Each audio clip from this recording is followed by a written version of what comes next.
तो AWS Solutions Architect की series में ये है हमारी वीक 4 के क्वेश्चंस का वीडियो। हम लोगों ने पूरे लास्ट वीक में हर दिन मंडे से लेकर फ्राइडे तक क्वेश्चंस अपलोड किए थे शॉर्ट्स के फॉर्मेट में। अगर आपने वो नहीं देखे तो आपको ऊपर आई बटन में लिंक मिल जाएगी हमारी प्लेलिस्ट की। अब जाके वो क्वेश्चंस को खुद सॉल्व करने की कोशिश करो और फिर ये वीडियो पे आओ तो हम लोग साथ में क्वेश्चंस को सॉल्व करते हैं हमारे पूरे वीक के। तो बिना टाइम वेस्ट किए डायरेक्टली हमारे क्वेश्चन पे जंप करते हैं। तो हमारे ये वीक का जो फर्स्ट क्वेश्चन है वो था कि AWS identity and access management is available through which of the following interfaces. AWS identity and access management क्या होता है? अपना IAM यूजर बनाते हैं हम लोग। ये हम लोगों ने IAM यूजर्स की लैब देखे थे, हम लोगों ने बहुत सारी IAM की लैब्स की। आपको ऊपर आई बटन पे लैब्स की भी लिंक मिल जाएगी, आप जाके देख सकते हैं IAM की लैब्स। तो ये क्या बोल रहा है कि जो IAM का जो सर्विस है, AWS की जो IAM सर्विस है वो अवेलेबल है through which of the following interfaces. मतलब AWS ये सर्विस को किस तरीके से एक यूजर को एक्सेस करने देता है। तो यहाँ पे ऑप्शन है, एक तो उसके मैनेजमेंट कंसोल से, फिर है कमांड लाइन इंटरफेस से, इलास्टिक लोड बैलेंसर या क्लाउड फॉर्मेशन। तो इसमें हमें दो सेलेक्ट करना है, सही 2। ठीक है, क्यों? क्योंकि आपको समझ में आना चाहिए कि AWS जो है ना वो दो तरीके से देता है अपनी सर्विस को एक्सेस करने के लिए। एक तो उसके मैनेजमेंट कंसोल से, मैनेजमेंट कंसोल भी सही आंसर है, और कमांड लाइन इंटरफेस से। हम AWS की बहुत सारी सर्विसेज को दो तरीके से एक्सेस कर सकते हैं। एक उसके पोर्टल से, जो हम लोग लैब्स करते हैं, हम लोग पोर्टल पे जाके करते हैं, एक कमांड लाइन इंटरफेस से। ठीक है, और एक होता है थर्ड पार्टी, हम लोग एक्सेस कीज बना के हमारे एप्लीकेशन से भी कर सकते हैं, बट वो यहाँ पे दिया हुआ नहीं है, इसीलिए हम लोग ये दो को सेलेक्ट करेंगे। हमारे ये क्वेश्चन के लिए दो राइट आंसर है। फर्स्ट AWS मैनेजमेंट कंसोल और फिर है command line interface. Elastic load balancer तो सर्विस है, AWS की जैसे एक IAM सर्विस है वैसे इलास्टिक लोड बैलेंसर्स भी सर्विस है। हम लोग लोड बैलेंसर्स के बारे में जानेंगे आगे जाके, आगे के वीडियोस के अंदर हम लोग लैब्स परफॉर्म करेंगे लोड बैलेंसर्स की। क्लाउड फॉर्मेशन भी AWS की एक सर्विस है, ना कि तरीका है जिससे हम IAM को एक्सेस कर सके। तो ये दोनों भी इनकरेक्ट है। हमारे जो करेक्ट ऑप्शन है वो है AWS management console and command line interface. तो आई होप आपको समझ में आया होगा। अब हम लोग हमारे नेक्स्ट क्वेश्चन पे जंप करते हैं। तो ये हमारा नेक्स्ट क्वेश्चन है कि is it possible to create an AMI while an instance is running? क्या हम AMI बना सकते AMI जब हमारा इंस्टेंस रनिंग मोड में? अब AMI क्या होता है? Amazon machine image. मतलब क्या होता है? समझो आपका एक इंस्टेंस है, EC2 का इंस्टेंस है। इसके अंदर ना आप अपना पैकेजेस इंस्टॉल करते, फोल्डर्स बनाते, एप्लीकेशंस डालते, आप अपने एप्लीकेशंस डालते। ठीक है, यहाँ पे आप अपना समझो Node.js आपने इंस्टॉल किया, फिर React.js आपने इंस्टॉल किया, और आपने पाइथन इंस्टॉल किया है अंदर। ठीक है, ये EC2 के सर्वर के ऊपर आप ये सब चीजें इंस्टॉल करते हैं। अब अपने मशीन, अभी समझो ये आपका उबंटू का मशीन है, तो आप उबंटू के मशीन के ऊपर अपनी सर्विसेज, अपने एप्लीकेशन, आपको जो जो डिपेंडेंसीज चाहिए, आपको गिटहब चाहिए, आपको जो गिट चाहिए, आपको जो जो सर्विसेज चाहिए, आप ये EC2 के सर्वर के ऊपर इंस्टॉल करते हैं। अब क्या होता है, अभी आपको इसका ही सेम एक दूसरा मशीन बनाना है, सेम उसमें भी आप चाहते हो कि वो भी EC2 का मशीन रहे, उसमें भी वो यही उबंटू रहे, उसमें भी यही सब जो मैंने इंस्टॉल किया, Node.js, React, पाइथन, गिट, और जो भी मेरे एप्लीकेशन इंस्टॉल्ड है सर्वर के ऊपर, वो सब एज इट इज एक सेम कॉपी बन जाए, एक बैकअप कॉपी बन जाए। तो उसके लिए आप क्या बनाते हैं? ये वाले इंस्टेंस की Amazon मशीन इमेज बनाते हैं। आप AMI बोलते हैं, Amazon मशीन इमेज। आप AMI बनाते हो, और जब आप ये न्यू इंस्टेंस क्रिएट कर रहे हो ना, तो आप ये वाली AMI यूज करते हैं। जैसे हम लोग अभी AMI कौन सी यूज करते हैं? डिफॉल्ट उबंटू या Amazon का लिनक्स या विंडोज, ये हमारी AMI होती है। ठीक है, तो अब हम क्या करेंगे, हम ये AMI के ऊपर एक कस्टम AMI बनाते हैं। एक समझो हमारा सर्वर के ऊपर हमें जो जो एप्लीकेशंस डालने हैं, जो जो चीजें डालने हैं, हम उसे पैक करते हैं और एक AMI क्रिएट करते हैं, और ये AMI को यूज करके हम हमारे मल्टीपल इंस्टेंसेस बना सकते हैं, जिसके अंदर ये सब चीजें इंस्टॉल्ड रहेगी, प्री इंस्टॉल्ड रहेगी, जो हम लोगों ने ये वाले मशीन के अंदर कॉन्फ़िगर किया था। मशीन 1 में जो कॉन्फ़िगर किए थे वो मशीन 2, मशीन 3, मशीन 4 के अंदर हम कॉपी पेस्ट कर सकते हैं। ऐसा समझ लो आप एक मशीन से मल्टीपल कॉपीज बना सकते हैं सेम मशीन की। उसके अंदर जो जो चीजें इंस्टॉल्ड है, जो जो चीजें है, वो सब आपको मिल जाएगा। इसे हम कहते हैं AMI। तो क्वेश्चन बोल रहा है, is it possible to create an AMI while the instance is running? मतलब क्या है, अगर आपका ये AMI का मशीन, आपको ये वाला मशीन अगर रनिंग मोड में है, रनिंग में, तो आप क्या डायरेक्टली बिना ये मशीन को स्टॉप किए AMI बना सकते हैं क्या? ये क्वेश्चन पूछ रहे हैं हमें। AMI बनाने के लिए या मशीन को स्टॉप करना पड़ता है कि मशीन बना सकते हैं? तो हम ऑप्शंस पढ़ते हैं। Yes, AMI can be created without any change. नहीं, ये वाला गलत है। मशीन ऐसा ही रन हो रहा है, हम लोग डायरेक्टली डिफॉल्ट में ऐसे AMI नहीं बना सकते। तो फर्स्ट वाला रॉन्ग है। No, instance should be stopped and rebooted. नहीं, ये भी मतलब ये दोनों साइड का है, यस भी नहीं, नो भी नहीं। इसमें ना एक ऑप्शन होता है कि अगर आपको ये मशीन का AMI बनाना है और मशीन को अगर आपको रीस्टार्ट किए बिना अगर ये चीज करनी है, तो आप क्या कर सकते हैं? यहां पे ना एक नो रिबूट का ऑप्शन रहता है, नो रिबूट। ये मशीन के ऊपर। ये नो रिबूट अगर आपने ऑन करके रखा है ना, तो आप बिना ये मशीन को शट डाउन किए या टर्मिनेट किए या स्टॉप किए आप AMI क्रिएट कर सकते हैं। मतलब आपको ये वाले ऑप्शन को ऑन करना पड़ेगा, नो रिबूट के ऑप्शन को आपको ऑन करना पड़ेगा। अगर आपने मशीन के ऊपर नो रिबूट का ऑप्शन ऑन किया है तो आप इसका AMI बना सकते हैं बिना मशीन को स्टॉप किए। अगर ये वाला फीचर ऑफ है, मतलब आपने ये नो रिबूट के फीचर को ऑफ करके रखे हो, तो आपको फिर ये मशीन को स्टॉप करना पड़ेगा, मशीन को पॉज करना पड़ेगा, फिर ही आप इसका AMI बना सकते हैं। तो इसीलिए यहाँ पे ये पूरी तरीके से नो भी नहीं है, पूरी तरीके से यस भी नहीं है। Yes only if it is Linux install, ऐसा कुछ नहीं है कि लिनक्स है तो आप ऐसा डायरेक्टली बना सकते हैं। फोर्थ क्या है, yes if only no reboot option is check. ये वाला हमारा राइट आंसर है। मैंने आपको क्या बोला, आपको याद रखना है, अगर आपका एक मशीन है और अगर आपको उसको AMI बनाना है तो आपको ऑप्शन मिलता है कि अगर आपने नो रिबूट को ऑन करके रखे हो तो आप बिना मशीन को क्लोज किए, बिना मशीन को स्टॉप किए, पॉज किए, आप इसका AMI डायरेक्टली बना सकते हैं। बट अगर आपने ये ऑप्शन को ऑफ करके रखा है तो आपको मशीन को स्टॉप करना पड़ेगा, फिर आप AMI बना सकते हैं। तो AWS ने ये हमारी रिस्पॉन्सिबिलिटी पे, मतलब हमें चूज कर दिया है कि आपको कैसा फीचर चाहिए, आपको ये वाला चाहिए रिबूट बिना रिबूट किए आपको करना है या रिबूट करने के बाद करना है। तो ये वाले ऑप्शन को आप देख सकते हैं, चेक कर सकते हैं। तो यहाँ पे हमारा है राइट वाला yes if only no reboot option is check. तो ये वाले के लिए हमारा है डी। हम लोग बढ़ते हैं हमारे नेक्स्ट क्वेश्चन की तरफ। तो हमारा नेक्स्ट क्वेश्चन है कि you are building an automated transcription service in which Amazon EC2 worker instance process and upload audio files and generate text file. You must store, मतलब मैं आपको ऊपर से समझा देता हूं क्या बोल रहा है कि उसे एक सर्विस बनानी है, एक ऐसा सर्विस बनाना है जो transcription service in which Amazon का EC2 worker instance process and upload audio file, मतलब हम उसे ऑडियो फाइल देंगे और ये ऑडियो फाइल की टेक्स्ट फाइल जनरेट करके देगा।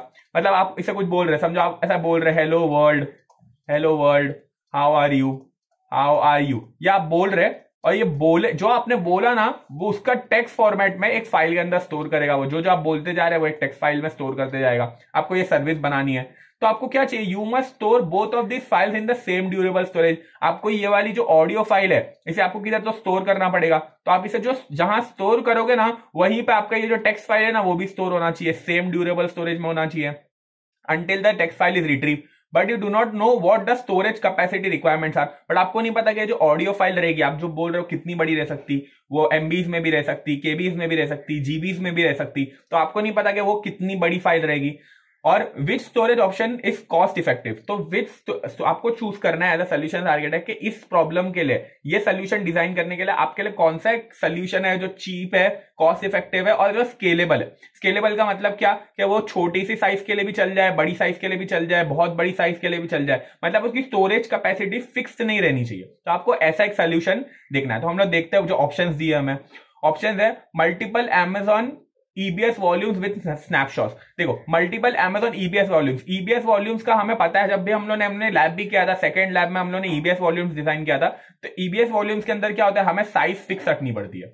मतलब हमें बताना पड़ता है कि EBS वॉल्यूम की साइज हमें देना है 10 GB की या 20 GB की या 1 GB की, 8 GB की, कितनी की साइज देना है वो आपको बताना पड़ेगा। बट हमें क्वेश्चन में बोला है कि स्केलेबल होना चाहिए, हम लोग ऐसे साइज पहले से नहीं बता सकते। मे बी जो ऑडियो फाइल आज हमारी 8 GB की अगर EBS वॉल्यूम है और अगर बड़ी एक 10 GB की, 12 GB की फाइल आ गई तो वो प्रोसेस नहीं हो पाएगी। तो इसीलिए हमें यहाँ पे EBS मतलब जिसकी भी साइज फिक्स रहती है हमें वो नहीं चाहिए, तो हम लोग EBS को रॉन्ग कर देंगे। Amazon का ग्लेशियर वॉल्ट क्या होता है कि आप ये एक ऐसा स्टोरेज है जो ना बहुत, मतलब अगर आपको आर्चीव स्टोर करना है ना, अपनी आर्चीव्स क्या होता है कि आप ऐसी फाइल जिसको बहुत ज्यादा एक्सेस नहीं करते।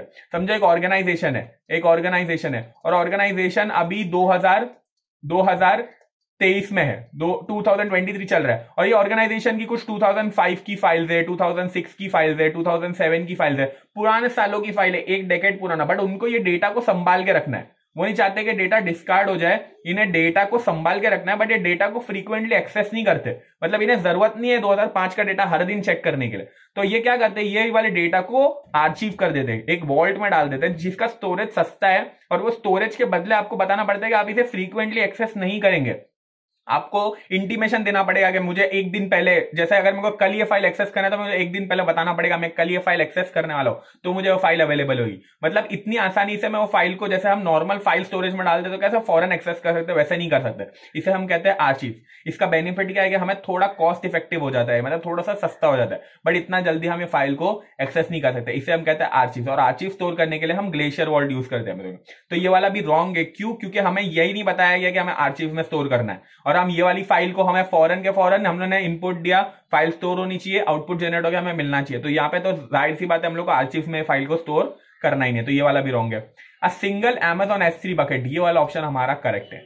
S3 बकेट, S3 बकेट क्या होता है? ऐसा स्टोरेज दिया है, simple storage service, simple storage service Amazon की एक ऐसी सर्विस है जिसमें हम बकेट्स क्रिएट करते हैं। बकेट्स के अंदर हम फाइल्स डाल सकते हैं, फोल्डर्स बना सकते हैं। ऐसे समझ लो आपका फाइल एक्सप्लोरर है, आप उसमें न्यू फाइल्स क्रिएट कर सकते हैं, फोल्डर्स क्रिएट कर सकते हैं, डायरेक्टरीज बना सकते हैं, आप सब कर सकते हैं उसके अंदर। और उसकी साइज की लिमिट नहीं होती, आप जितना स्पेस यूज करोगे आपको उसके हिसाब से पैसा पे करना पड़ता है। तो ये होता है S3 बकेट। हम लोग S3 बकेट की भी लैब्स करेंगे आने वाले वीक के अंदर। तो ये हमारा S3 बकेट, और यहाँ पे ये हमारे लिए सबसे बेस्ट ऑप्शन है क्योंकि हम जितना यूज करेंगे उतना ही पे करेंगे, ऑटोमेटिकली स्केल होगा। आप उसमें जीबी की फाइल स्टोर करो, एमबी की फाइल स्टोर करो, आप जैसे जैसे यूज करते जाओगे उसकी स्पेस उतनी उतनी बढ़ते जाएगी। तो ये है हमारा बेस्ट ऑप्शन यहाँ के लिए। तो हम लोग ये सेलेक्ट करेंगे सिंगल Amazon S3 बकेट। और multiple instance store, instance store भी गलत है। इंस्टांस स्टोर क्या होता है? हम लोग जब एक न्यू EC2 का इंस्टांस बनाते हैं, EC2 का इंस्टांस, तो हम पता है यहाँ पे डिफॉल्ट में सेलेक्ट करते हैं 8 GB या 20 GB या 30 GB। तो ये क्या होता है? ये जो स्टोरेज है ना, इसे हम कहते हैं इंस्टांस स्टोर। इंस्टांस स्टोर, ये जब तक ये मशीन है ना तब तक ये स्टोरेज है। जैसे ये मशीन को आप टर्मिनेट कर दोगे ना तो ये स्टोरेज भी गायब हो जाएगा। मतलब आप समझ रहे, आपने क्या किया? जब भी हम लोग ने EBS की लैब में देखे थे कि हम लोग डिफॉल्ट जो स्टोरेज अटैच करते हैं मशीन के ऊपर, जब वो मशीन को टर्मिनेट कर देंगे स्टोरेज गायब हो जाएगा। तो उसे हम कहते हैं इंस्टांस स्टोर। तो हम इंस्टांस स्टोर में भी ये फाइल्स को नहीं स्टोर कर सकते। तो यहाँ पे ये भी रॉन्ग है, हमारा सही वाला है C, a single Amazon S3 bucket. तो हम लोग बढ़ते हमारे नेक्स्ट क्वेश्चन की तरफ। तो हमारा नेक्स्ट क्वेश्चन है कि What AWS cloud service provides a logical isolated section of AWS cloud where organization can launch AWS resource in virtual network? अब देखो, हम लोग हमारे AWS के पोर्टल पे जाते हैं, AWS के पोर्टल के ऊपर यहाँ पे हम लोग डिफरेंट सर्विसेज यूज करते हैं। जैसे हम लोग EC2 का सर्वर बनाते हैं, हम लोग डेटाबेसेस क्रिएट करते हैं, डेटाबेसेस, और हम लोग क्लाउड फॉर्मेशन यूज करते हैं, बहुत सारी चीजें यूज करते हैं।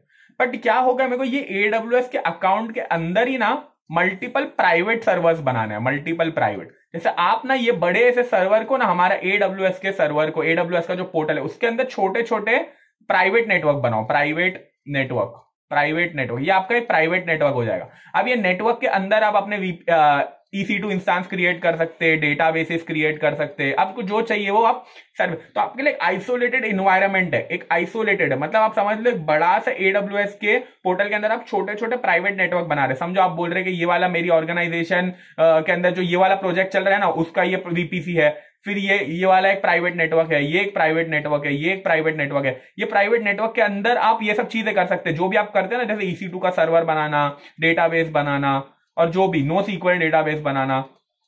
तो इसके अंदर जो जो सर्विस, जो जो चीज है, आपको लोड बैलेंसर्स क्रिएट करना है, आपको NAT गेटवे चाहिए, आपको जो चाहिए आप कॉन्फ़िगर कर सकते हैं, बट वो ये इसी के अंदर रहेगा, आपके प्राइवेट नेटवर्क के अंदर रहेगा। आप जैसा चाहे से कॉन्फ़िगर कर सकते हैं। आप यहाँ पे कंट्रोल कर सकते हैं कि ये प्राइवेट नेटवर्क के बाहर कौन सी ट्रैफिक जा सकती है, अंदर कौन सी ट्रैफिक आ सकती है, आप पूरा ये चीज को कंट्रोल कर सकते हैं। इसे हम कहते हैं VPC, virtual private cloud, virtual private cloud, VPC इसे हम कहते हैं। VPC बहुत इंपॉर्टेंट कॉन्सेप्ट है, सॉल्यूशंस आर्किटेक्ट को VPC डिजाइन करने आना चाहिए। अगर आपको अपनी कंपनी बोलेगी कि एक VPC क्रिएट करो एक प्रोजेक्ट के लिए जिसके अंदर हम मल्टीपल इंस्टांसेस डालेंगे, डेटाबेसेस डालेंगे, और उसे एक एनक्लोज इन्वायरमेंट में रखते हैं, हम जो चेंजेस करना चाहे हम ये VPC के अंदर कर सकते हैं, मल्टीपल VPCs को कनेक्ट कर सकते हैं। तो VPC बहुत इंपॉर्टेंट कॉन्सेप्ट है। VPC की बहुत सारी लैब्स हम लोग करने वाले हमारे लैब के अंदर, तो आप वो लैब की प्लेलिस्ट को भी फॉलो करो, लैब्स भी देखो, और क्वेश्चन भी बहुत सारे आएंगे VPC रिलेटेड। तो ये होता है VPC, और ये होता है हमारे लिए वर्चुअल नेटवर्क बनाना। तो यहाँ पे भी जो एक क्वेश्चन बोल रहा है, ये बोल रहा है कौन सी ऐसी सर्विस है जो ये चीज को अलाउ कर दी वर्चुअल नेटवर्क बनाना, तो हम लोग बोलेंगे VPC, वर्चुअल प्राइवेट क्लाउड। बाकी की चीजें यहाँ पे ऑटोमेटिकली रॉन्ग हो जाएंगी। तो हमारा जो हमें ये सर्विस प्रोवाइड करता है कि प्राइवेट नेटवर्क, एक प्राइवेट इंफ्रास्ट्रक्चर बनाने के लिए, वो है वर्चुअल प्राइवेट क्लाउड। तो आई होप आपको समझ में आया होगा यहाँ पे ये वाला भी चीज भी। हम लोग बढ़ते हैं हमारे फाइनल क्वेश्चन की तरफ। तो ये है हमारा final question, what is the minimum size subnet that you can have in Amazon VPC? अब ये VPC के अंदर हम लोग सबनेट्स क्रिएट करते हैं। सबनेट्स क्या होता है? ये VPC को भी छोटे छोटे पार्ट्स में ब्रेक करते हैं। जैसे आप ये एक अलग, ये पूरा एक नेटवर्क है आपका, ये पूरा एक नेटवर्क है, ठीक है। ये नेटवर्क के अंदर आप छोटे छोटे सबनेट्स बनाते हैं, छोटे छोटे सबनेट्स, ठीक है। इसे हम कहते हैं सब नेटवर्क, सब नेटवर्क्स, जो नेटवर्क रहता है ना आपका नेटवर्क, वो नेटवर्क को छोटे बड़े से नेटवर्क को छोटे छोटे पार्ट्स में ब्रेक करना और इसके अंदर अपने अपने रूल्स रखना। इसकी अपनी आईपी एड्रेसेस होगा, अपना सबनेट मास्क होगा। ये सबनेट के अंदर आप डिफरेंट मशीन्स क्रिएट कर सकते हैं। फिर ये आपका सबनेट होगा, इसके अंदर आप डिफरेंट मशीन्स क्रिएट कर सकते हैं। सबनेट सबनेट सबनेट, तो ये सबनेट मतलब एक बड़े से नेटवर्क को छोटे छोटे पार्ट्स में ब्रेक करना। तो वीपीसी के अंदर जो मिनिमम सबनेट की साइज है वो है /28। ठीक है, ये डिफॉल्ट है, मिनिमम है। Amazon रिकमेंड करता है कि आप एटलीस्ट /28 की साइज रखे, क्योंकि ये है एक्सपांडेबल। मतलब आप सब 28 रखोगे तो आप इसके अंदर enough number of machine, enough number of NAND gateways और आपको जो भी राउटर्स वगैरह जो भी इसके अंदर, अभी समझो आपने एक सबनेट बनाया, तो सबनेट के अंदर आप डिफरेंट डिफरेंट डिवाइसेस डालते हो। आप अपने EC2 के सर्वर्स हो गए, डेटाबेस हो गया, आप अपना राउटर हो गया, आप अपना NAND गेटवे हो गया, अगर आपको और कोई सर्वर बनाना है तो वो हो गया, आपको लोड बैलेंसर सेटअप करना है, आपको जो जो चीजें करना है आप ये सबनेट के अंदर करते हो। तो ये सबनेट का इतना तो सबनेट की कैपेसिटी रहनी चाहिए कि सबनेट के अंदर हम इतनी सारी चीजें कनेक्ट करें तो हर एक को आईपी एड्रेस देना होगा। तो वो आईपी एड्रेस देने के लिए उतना आईपी एड्रेसेस अवेलेबल होना चाहिए। वो कैसे डिफाइन होता है? हमारे सबनेट मास्क के थ्रू। तो हम लोग को जब भी बोला कि वीपीसी के अंदर डिफॉल्ट सबनेट कितना होना चाहिए, मिनिमम कितना होना चाहिए, तो वो है 28। अब 28 मिनिमम है, मैक्सिमम आप कितना भी रख सकते हैं, आगे तक जा सकते हैं। आपको जितना आईपी एड्रेस की रिक्वायरमेंट्स होगी आप उतना लेवल का सबनेट आप क्रिएट कर सकते हैं। अगर आपको सबनेट्स नहीं पता है तो आपको यूट्यूब पे आप जाके सब पढ़ सकते हैं सबनेट्स के बारे में। कंप्यूटर नेटवर्क का बहुत इंपॉर्टेंट कॉन्सेप्ट है। जब हम लोग वीपीसीज के बारे में पढ़ेंगे, वीपीसीज की लैब करेंगे, तब मैं आपको शॉर्ट में इंट्रोड्यूस करवाऊंगा सबनेट के कॉन्सेप्ट से, तो वहां पे भी आपको समझ में आएगा। बट अगर ये वाले क्वेश्चन के लिए बोला जाए तो आपको हमेशा याद रखना है कि minimum size subnet that you can have in Amazon VPC /28, ये Amazon ने मैंडेटरी रखा और रेकमेंडेड रखा है कि आपके पास इतना तो मिनिमम होना ही चाहिए। तो ये है हमारा राइट आंसर, ये सब हो जाएंगे हमारे रॉन्ग आंसर। तो ये थे हमारे ये वीक के 5 क्वेश्चंस जो हम लोगों ने शॉर्ट्स के फॉर्मेट में अपलोड किए थे। हम लोगों ने देखे, डिस्कशन किए, चीजें समझे उसके अराउंड। तो आई होप आपको मजा आया होगा। ऐसे ही आगे भी हम लोग वीक्स में कंटिन्यू करने वाले हैं। हर मंडे से फ्राइडे आपको क्वेश्चंस आएंगे शॉर्ट्स के फॉर्मेट में। आप वहां पे सॉल्व करने की कोशिश करो, कमेंट करो अपने आंसर नीचे। और उसके बाद में जैसे ही वीकेंड आएगा हमारा सैटरडे या संडे, वहां पे आपको ये ऐसे वीडियोस अपलोड होंगे जहां हम लोग पूरे वीक के क्वेश्चंस को ऐसे फॉर्मेट में डिस्कस करेंगे। तो आई होप आपको ये वीडियो के अंदर मजा आया होगा। वीडियो को लाइक कीजिए, शेयर कीजिए, चैनल को सब्सक्राइब कीजिए। जल्दी मिलते हैं नेक्स्ट वीडियो के अंदर, तब तक के लिए टेक केयर, बाय।